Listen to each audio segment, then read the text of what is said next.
I'm Nintendo. And I'm Sega. This is Console Wars!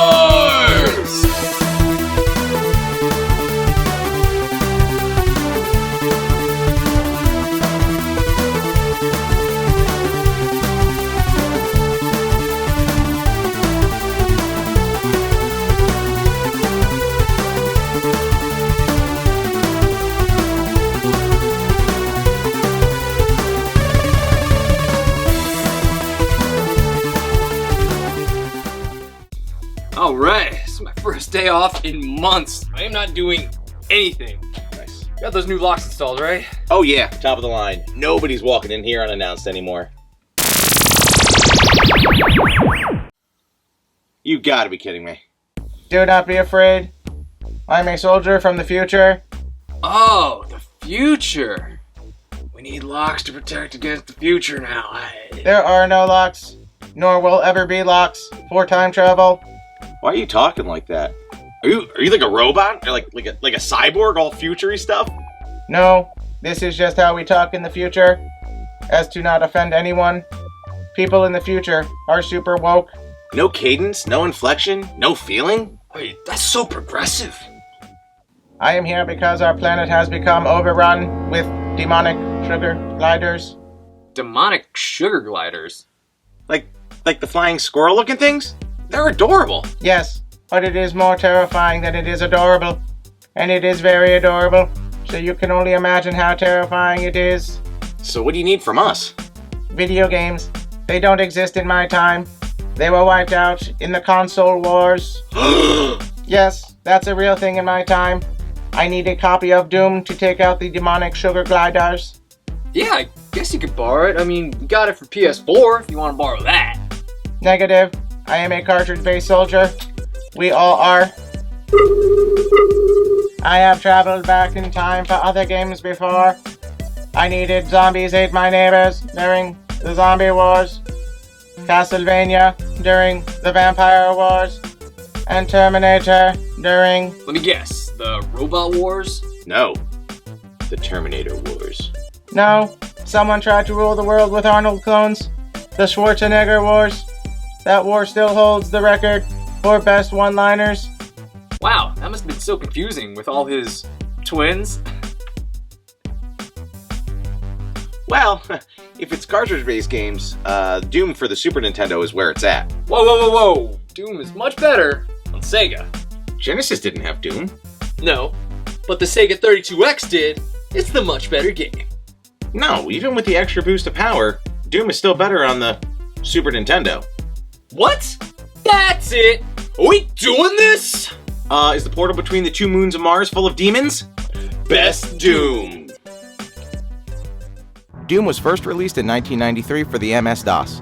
Critically and commercially successful, it is considered to be one of the most important games in video game history. It was pivotal in gaming to help define the first-person shooter. It's had many mods, sequels, and of course, ports. It was ported to numerous computers and consoles. Consoles like PlayStation 1, Sega Saturn, Atari Jaguar, 3DO, and even late releases on PS4, Xbox One, and Nintendo Switch. The versions we're looking at today are the Super Nintendo game, published by Williams Entertainment and developed by Sculpted Software, and the Sega 32X game, published and developed by Sega. Two different takes on a classic. Which one's better? Let's find out.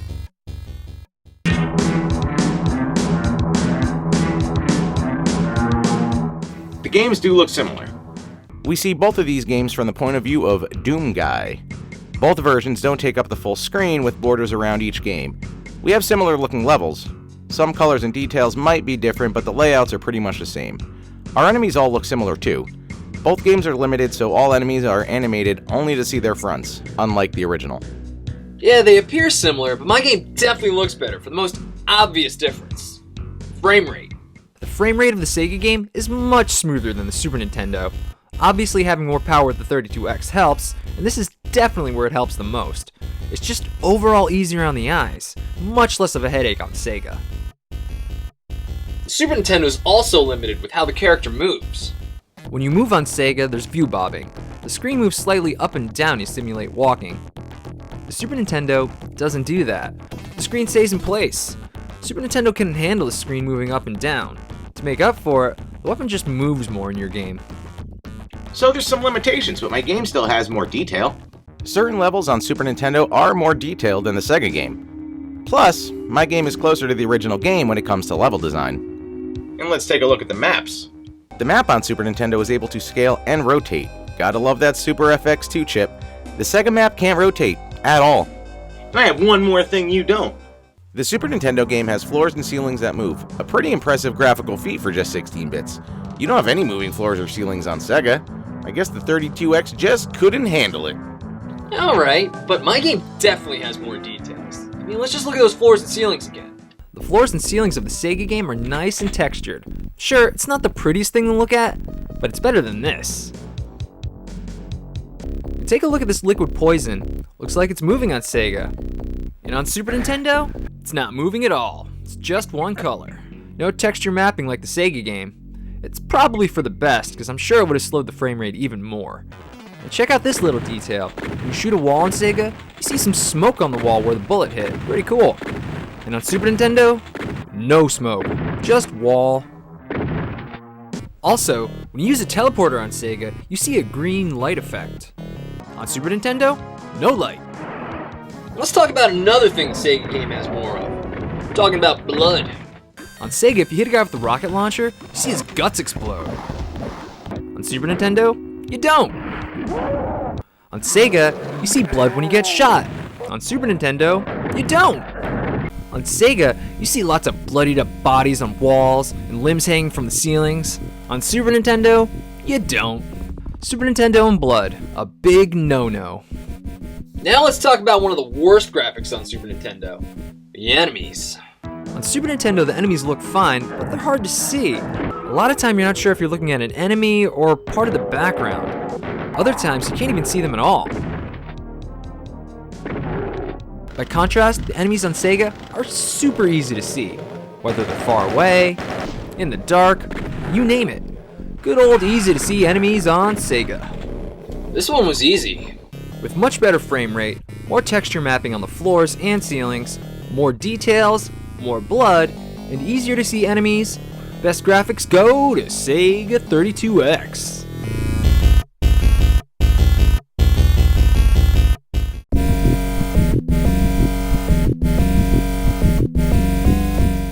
There are similarities with presentation. Both games have title cards and endings.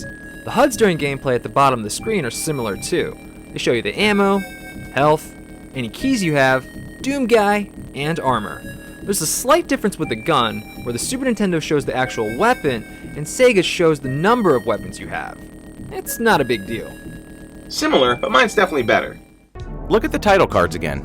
My background is bloody red, and a demon from the game is there too. The background of the Sega title card is blank. Way to go the extra mile, 32X. Oh, don't you worry about blank. Let me worry about blank. Let's look at that gameplay. Around my action is this stylish stone border. Solid. The border around the Super Nintendo gameplay, blank. Guess my game did go the extra mile there. Let's talk about the menus. After the title card in Sega, you go to the game menu. Nothing fancy. And then they let you choose the difficulty. Again, nothing fancy. But it's better than the Super Nintendo, which has no menu. At all. If you want to change your difficulty, you need to start the game, pause, select new game, and then they let you pick the difficulty. It's just a bunch of extra steps that make you go, why? So it's a little bit more work, but let's talk about something that's completely missing from your game. Cutscenes. Simply put, the Super Nintendo has cutscenes and the Sega game doesn't. It's not much, mostly just text, but at least it's something. And you get it in between episodes. I bet you didn't even know the game was split into episodes if you only played the 32X game. 3 to be exact. And your ending has nothing to do with the story either. It's pretty much the game just telling you good job. It's not even a picture of a hand for a high five. That's just stupid. My ending still has its charm. In the Sega ending, you kill the enemies again with the touch of a button. And this is Sega exclusive. It's fun to easily take out those enemies who constantly killed you. Taking out your frustrations by shooting them over and over and over and over And over. And over. And over. Hey, it's Snap out of it. Ugh, sorry. My ending's just so fun. And over. And over. Well, my presentation's better all around. When you beat a level, they give you the completion percentages. On Super Nintendo, this is done over a map that shows you where you've been and where you're going.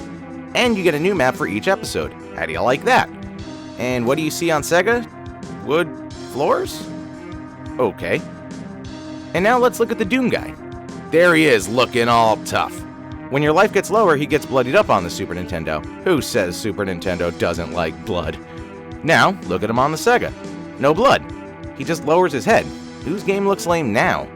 Plus, instead of animating his eyebrows like on Super Nintendo, Sega got lazy and just mirrored the image. It makes his hairline flip sides a lot on Sega. Also, the Sega game just has card keys, while the Super Nintendo game has card keys and sometimes skull keys. Even though they're practically the same thing, it's a cool little detail only for the Super Nintendo game. There's one more reason my presentation's better. Text. Whenever you get an item on Super Nintendo, it's accompanied by text at the top that tells you exactly what you got. It can even be funny, like when you get the chainsaw. Find some meat. And what does Sega do when you get an item? Nothing. Nothing at all. Way to drop the ball there, Sega. Or text, as it were. Well, there's one more thing missing in your game. When you beat a level in Sega, it tells you what numbered level you beat. When you start a level, it tells you what numbered level you started. Thanks, Sega. And what does the Super Nintendo game do? No level numbers. You don't know what numbered level you beat. You don't know what numbered level you're starting. It's lazy. My presentation is much better. There's not that many levels. You can keep track. What? Are you telling me that I gotta keep track of this stuff in my head? That I gotta have numbers in my mind all the time?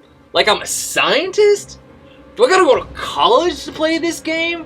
Do I gotta then work for the FBI, but then not really work for them? Because it turns out I had schizophrenia the whole time, and then watch my family suffer as I deal with it, and then somehow not go crazy, and then win a Nobel Prize? And then all of a sudden, Ron Howard's gonna direct a movie and win Oscars about it? Is that what you're saying? I need Ron Howard to play this game? What? Did I win? Not even close. With a better title card, cutscenes, a map, and text when you get an item, best presentation goes to Super Nintendo.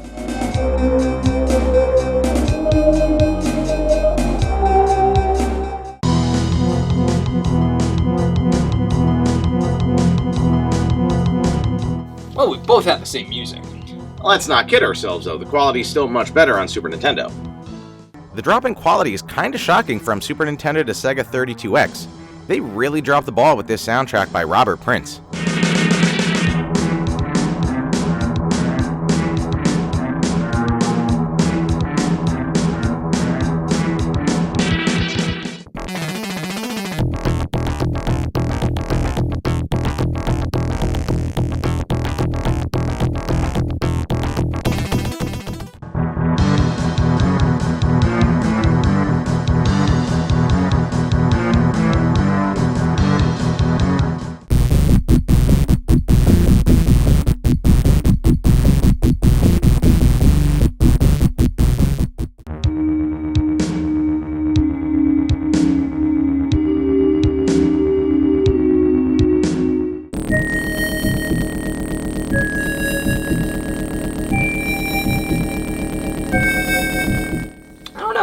Sega kind of sounds like...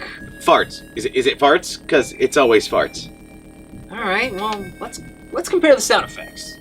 When you pick up any weapon on Sega, you get a cool shotgun sound effect. For every weapon. Even if it doesn't make sense. The chain gun, rocket launcher, the plasma rifle, even the chainsaw a little bit. Point is, you don't get that cool sound effect on Super Nintendo. Okay, but you're missing stuff too. Super Nintendo has this title card music.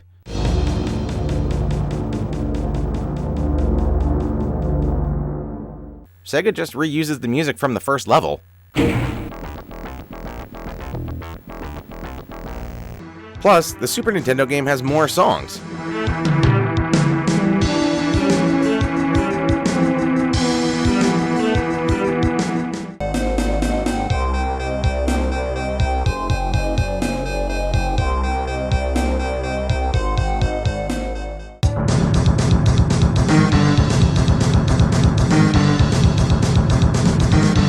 It's the more complete soundtrack. Well, it's not as cool as a shotgun reload sound effect for every weapon you get. Like you said, it doesn't always make sense. It's not that cool. Not cool, huh? How about this? I don't know. Okay, that's cool. But most of our sound effects are the same. This really comes down to his music quality, which is much better in my game. For having a way better soundtrack. Best sound goes to Super Nintendo.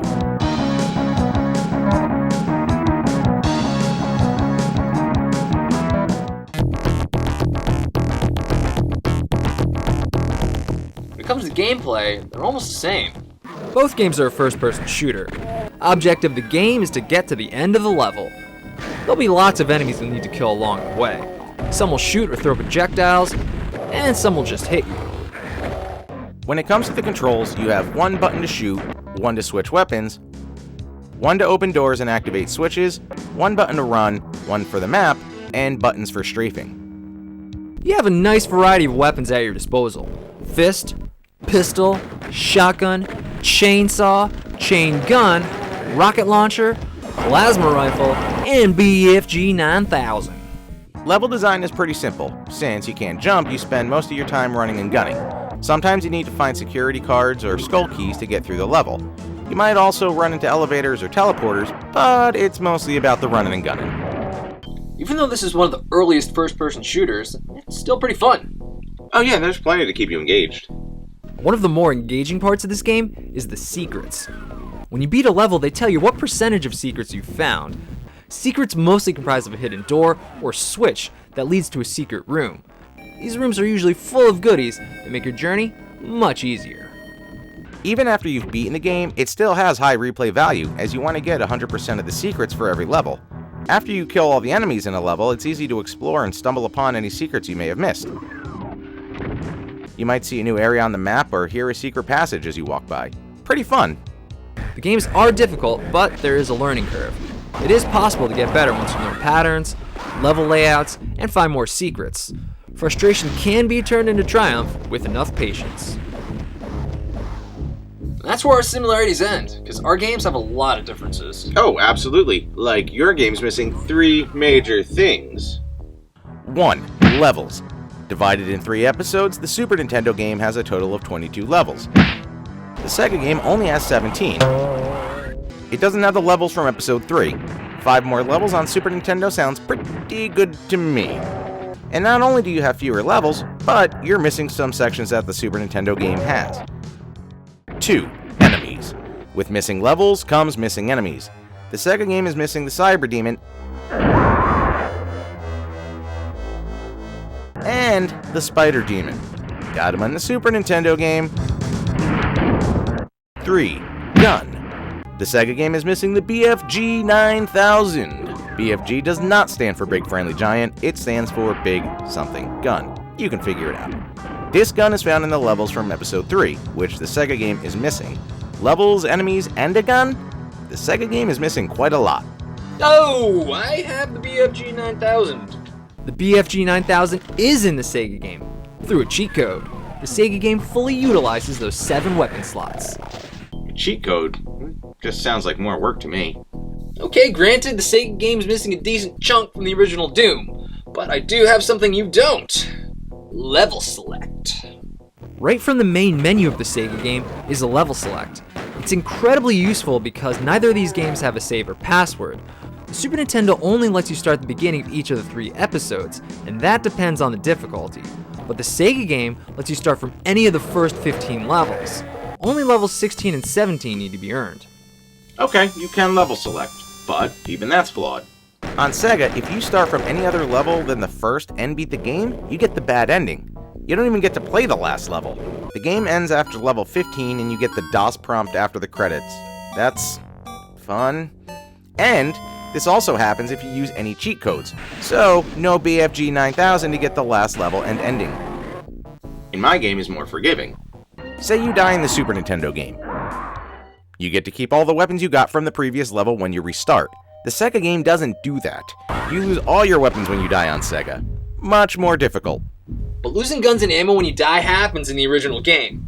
Plus, keeping all your guns and ammo can be a double-edged sword. Say you beat a level with very few bullets. If you die in the next level, then you're gonna start with very few bullets. It's not such a sweet deal now, is it? At least the Sega game always starts you off with a decent amount of ammo when you die. The Super Nintendo game might not. And when you start episodes 2 and 3 in the Super Nintendo game, you lose all your guns and ammo anyway. You never lose your guns and ammo on Sega, unless you die. Don't die. I think we can both agree that losing ammo isn't fun. You know what else isn't fun? Glitches. And Sega's got plenty of them. The Sega game has glitches. Nothing that ruins the gameplay, but can definitely be distracting. Super Nintendo doesn't have these glitches. Oh yeah, but those glitches are pretty rare. Besides, I want to get to the main reason that my game is better. Hang on, there's a few other things I want to talk about first. Both games let you punch. I mean, it's not the best way to kill enemies, but you can do it. Both games have a Berserker item that increases the strength of the fist temporarily. It's easy to follow on Super Nintendo because the screen is red the whole time. On Sega, it's only red for a second. Then you have no idea how long you have the Berserker mode for. It's a weird choice. I can defend that. The instruction manual says it lasts the whole level. So there. Okay, let's talk about the chainsaw. When you get the chainsaw on Super Nintendo, you can still use your fist. Cool. On Sega, you can't. Once you get the chainsaw, you can no longer use your fist. No fisting. I can defend that too. When you get the Berserker on Sega, you can use your fists again. And that's the only time you really want to use your fists, so it's a win-win. And not having the fist just makes it quicker to cycle through your weapons. Again, win-win. Okay, well, let's talk about the main reason that my game is better. Wait. One more. The Super Nintendo game has an invisibility power-up. Lets you sneak up on enemies, but not too close or you'll be found. Sega game doesn't have it. The Super Nintendo also has a power-up that makes it easier to see in dark areas. Sega game doesn't have that either. The Sega game doesn't have those goggles because you can actually see everything in my game. Besides, the main reason that my gameplay is better is because... Actually, I do have one gripe about your controls. The strafe, moving side to side without turning, is way easier on the Super Nintendo. It's done simply by pushing L or R, and you only need one finger. To do that on the Sega game, you need to hold C and press the D-pad left or right. 2 buttons? Easier on Super Nintendo. Don't even get me started on how much more difficult the controls are on the 3-button controller. I'll just say, switching weapons and accessing the map are much more involved. Okay, I get it. My game has a lot of flaws. But it doesn't matter, because my gameplay is better, because... What? Oh, I thought you were going to interrupt me one more time, because that's what you were doing. No, I'm done. Okay then. What? Go for it. As I was saying, my gameplay is better, because it's got that sweet frame rate. Like I said before, the frame rate on Sega is much smoother than the one on Super Nintendo. Not only does it look better, but it makes it much better to play. The controls are so much tighter on Sega. The difference feels like moving somebody normally versus moving them underwater.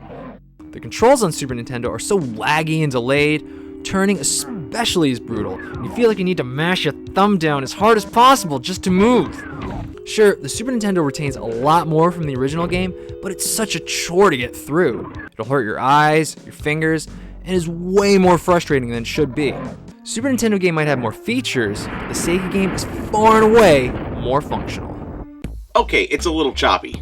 A little choppy? No, it's very choppy. It is the worst amount of choppy it could possibly be while still being barely playable. I'm gonna give you some examples. One area affected by the choppy frame rate is running. Sometimes you'll need to run over a collapsing bridge. Spoiler alert, you're not gonna make it.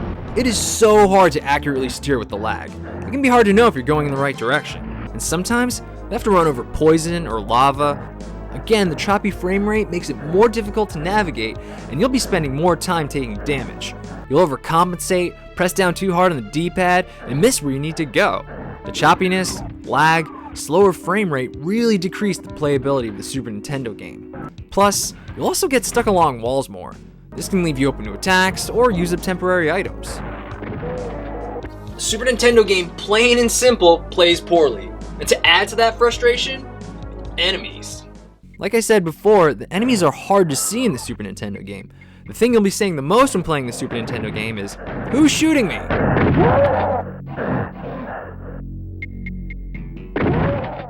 Or the more realistic, "Who the is shooting me?" Both shirts available on DecayNJ.com, along with other Console Wars merchandise. It is incredibly frustrating not being able to see your enemies clearly on Super Nintendo. The poor controls and hard to see enemies make this game so much worse. Unplayable at times. You'll find yourself just shooting at anything, hoping that you hit an enemy before you get attacked. On Sega, when you're shot, you can easily move and then easily see who's shooting you. You know, more fair. It's the more functional game. And one little nitpick with the Super Nintendo game. I hate that the Super Nintendo map rotates. It's annoying. It's hard to figure out where you are right away since the map is constantly moving. Give me the set and place map of the Sega game any day. I know exactly where everything is right away.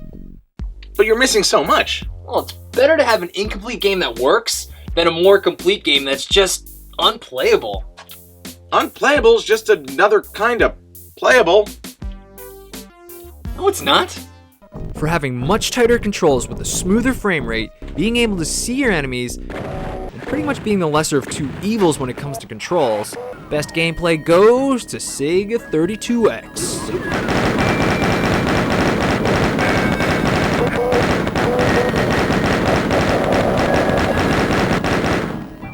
Both games are a noble attempt at porting this game, but one is better. Best Doom goes to Sega 32X. It has better graphics with a smoother frame rate, more texture mapping on floors and ceilings, more details, more blood, and easier to see enemies. It doesn't have the cutscenes, story, text, or even music quality of the Super Nintendo game. It's also lacking levels, enemies, items, and made some weird choices with the gameplay. It's definitely an incomplete game, but that can be forgiven because at the end of the day, it's the more functional of the two games. The smoother frame rate of the Sega 32X makes the controls much tighter and overall a more enjoyable experience to play. Not that the Super Nintendo game is completely terrible, it was quite an achievement to do all it did with the hardware of the Super Nintendo. In all fairness, the Sega Genesis couldn't handle it, so it needed a boost with the 32X. While the Super Nintendo has many elements going for it, it's flawed in two major areas that make it worse than the Sega game: frame rate and controls. Hard to look at, hard to play. Not a good combination. The Sega game is missing so much because it was obviously rushed to be a launch title for the 32X. Had they spent a little more time on it, it could have been a great port, but it's just a little bit better than the Super Nintendo game. And that's good enough here. Best Doom goes to Sega 32X.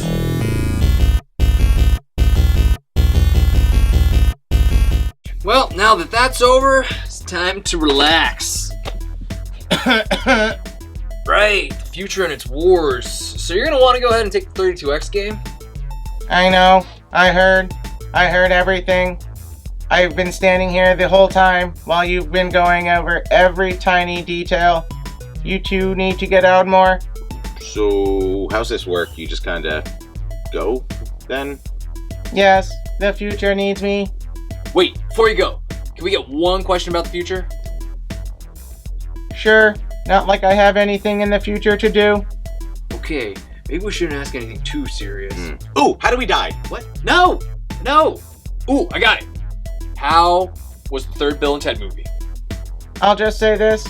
How do you think I was able to time travel? Whoa! Be excellent to each other.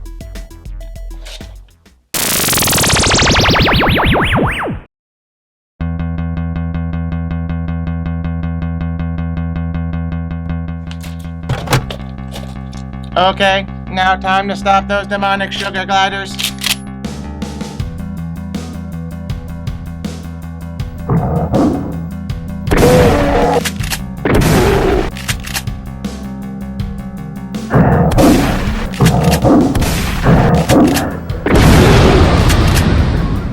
Yes, it's working.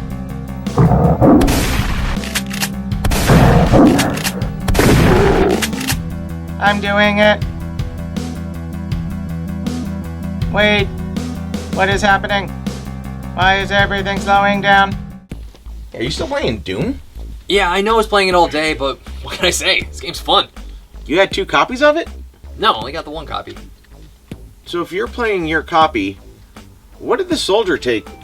And where's my copy?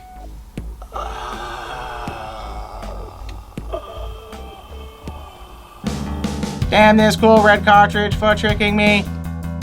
I can't believe I grabbed the wrong copy of the game. I can't turn and face my target accurately. I'm sure it'll be fine. Oh no. Dying. Dying. Dead. Thanks for checking out our latest video. Be sure to like, comment, and subscribe. Special thanks to Bubba Ace for his donation of the 32X game. And thanks to everyone who suggested Doom. And keep those other suggestions coming, we will get to them. Also, support us on Patreon to get videos earlier and other bonus content. And check us out on Facebook, Twitter, Instagram, for more Console Wars goodness. Later. You're just doing the Stevie Wonder thing. Yeah, you should just be dancing.